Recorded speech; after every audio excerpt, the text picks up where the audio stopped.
Good morning. It's Friday. Hope you guys are having a great week so far. Um, what a week, right? Impeachment hearings. Holy moly. Just when I think I've heard it all, I know I've said it again, this before. Just when I think I've heard it all, and just when I think that Adam Schiff can lie no more, man, he doubles down, doesn't he? Wow, wow. I could dry whatever what he's been saying. I could dry out and fertilize my lawn with that. Yeah. Anyway, so basically, guys, the impeachment hearings are the newest bright, shiny object that the Democrats have to distract the masses from what President Trump is actually getting accomplished. The man is a powerhouse. I was looking at some stats the other day. There were 298, I think, 298 accomplishments in 3 years. That's wicked, crazy, awesome. The man's doing what we elected him to do. And that's what the impeachment hearings are about, right? It's about undoing the election of 2016. The Democrats are still so supremely butthurt that their gal didn't win, and that the gravy train has pretty much ground to a halt. Little do they know they're going to be kicked off that train soon. But that's a whole other issue. And speaking on that, you guys saw the news yesterday. I think it was Thursday, where President Trump delayed going to the rally because why? He met with A.G. Barr in the Oval Office. Dun, dun, dun. So I hope what I suspect is coming is coming. I know a lot of us patriots have been waiting for it. The I guess the keyboard warriors, I guess is what I like to call us. So we kind of have been hoping, and we're having to wait because it's not on our timing, right? It's on making sure that all the T's are crossed and all the I's are dotted. So back to impeachment. So the thing that kind of made me go, what the hell, as I'm sure it did with a lot of you this week. So Bill Taylor gets on the stand, right? And they ask him, Mr. Taylor, did you actually hear the conversation? Were you on the line? And he goes, no. And then they ask him, well, what were you told? What did you hear? And to paraphrase, he basically says, some guys told me some stuff that President Trump said, and they think that it wasn't right, and yeah. Yeah. Then they ask Mr. Taylor, have you actually met the president? And Mr. Taylor goes, no. So their main star witness, their smoking gun, never met the president, wasn't on the call, and has only been listening to gossip. Gossip. This is what this is about.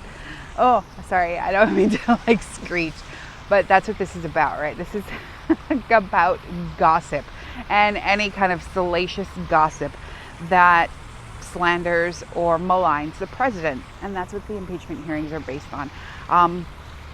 And to prove, and to, as if we needed more proof to substantiate that claim, Nancy Pelosi comes out in a press conference and says, oh, well, the president has to prove his innocence. I've been following the Constitution, regarding the impeachment, and President Trump needs to, prove his innocence in this matter. Sweetheart, if you're following the Constitution, Sixth Amendment, innocent until proven guilty. So I'm sure all of this stuff is breaking your brains, guys. I know it kind of is for me, and it's a bit of a chortle, really, because just when you think they're gonna just stop and say, "Ooh, bad idea, back up," no, they don't. They keep going. And either A, they think we're all really, really stupid. And I think some of them do think that we're kind of dumb and we don't get it, and we'll believe whatever BS or whatever bullshit they tell us. And also, too, the thing that I'm seeing with these folks is, looking at body language, looking at kind of crazy eyes, right? They really believe this. They truly believe they're on the side of right. And even though I would like to throw them under the bus for all the shit that they've done to our country, oh, sorry, S word, I'm so sorry, guys. All the garbage that they've done to this country and the state that we're in, and having to fight to correct the problems within our republic. They truly believe that they're doing the right thing.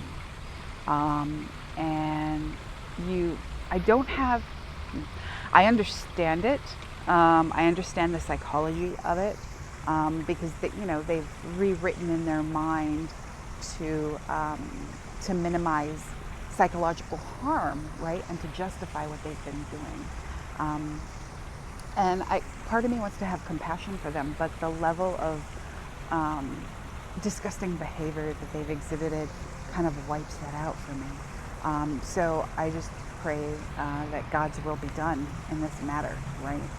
And at some point they're going to have that answer for, for all the dirty deeds that they've been doing. And I keep saying they. They, I meaning the congressional Democrats. They, meaning the elite class. They, meaning the fourth column of government who has been subverting the will of the American people.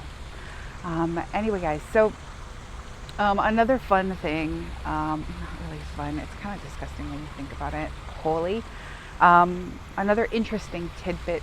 So the whistleblower, right? Adam Schiff's whistleblower, who said he's never met before. Anyway, we all knew that. But Eric Ciaramella, the guy's name that you're not supposed to say, that's been printed in like a bunch of publications. Anyway, this guy is, he still works in the government, and he works in intelligence. Oxymoron there. And he actually had, I say past tense, had a GoFundMe page. It's since been taken down. I did another search this morning just to see where it's at, and you could see it on the search results. But when you click through, it says page not found. And what's interesting is in the little description on GoFundMe, it says Patriot legal fees. So what I find super interesting, and I've seen it in, I can't remember the publication who had it. I want to say Washington Times, but I could be wrong. They did a story on it, and so basically Mr. Ciaramella has been taking donations, and they're upwards of $200,000 for legal fees.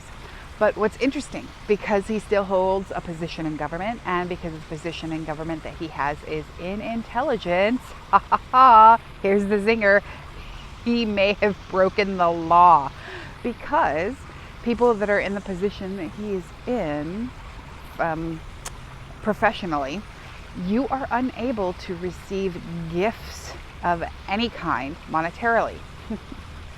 Mwahaha. So it gets better. So the list of things are stacking up against these people. And I honestly believe and pray that we will see justice. It's not going to be as fast as we want it again, guys, right? Which is why it's imperative that we vote in 2020. We must have our voices heard. We can't just think, oh, we got this in the bag, President Trump's in the White House. No, we've seen the Democrats cornered against the wall, and they're going to come lashing out at us if we do not eradicate them, right? And eradicate, I mean, if if anybody from the left is listening, eradicate, what I mean is to remove them from public office. So we need to remove these people, these self-serving people from office, guys. So we need to get out there. We need to vote. We need to tell our friends to vote. Our friends who are kind of on the sidelines, who are thinking, yeah, well, I'm still not sure about President Trump. And, share his accomplishments with them. Share accomplishments with them that you think might resonate in their lives. You know what I mean? Like, for instance, if they are having, if they were unemployed and if they now have a job, hey, who helped with that? Oh yeah, President Trump, and him helping the economy has allowed businesses to have more money to be able to hire more people. Tax cuts for corporations, that frees up some capital and some moolah, right, in being able to hire folks. So just, find the accomplishments that President Trump has done and share them with your moderate friends and, and your friends kind of quasi sitting on the left, as well as your friends on the right. Share them with everybody. Get your friends to the polls. It is imperative because we need more winning. We're not sick of it yet, right? I remember President Trump used to tell us we're going to get so sick of winning. So I think maybe around 2024, I might be sick of winning. But guys, we need to get him back. We need to reelect him. We need to keep him in office because he needs to continue the work that he's been doing and kind of make good on the foundations that he's been laying in terms of bringing people to justice. Anyway, I just wanted to leave you with that. I know it's been it felt like a long week. I hope you guys have a great weekend, and I'll see you next week. Take care. God bless.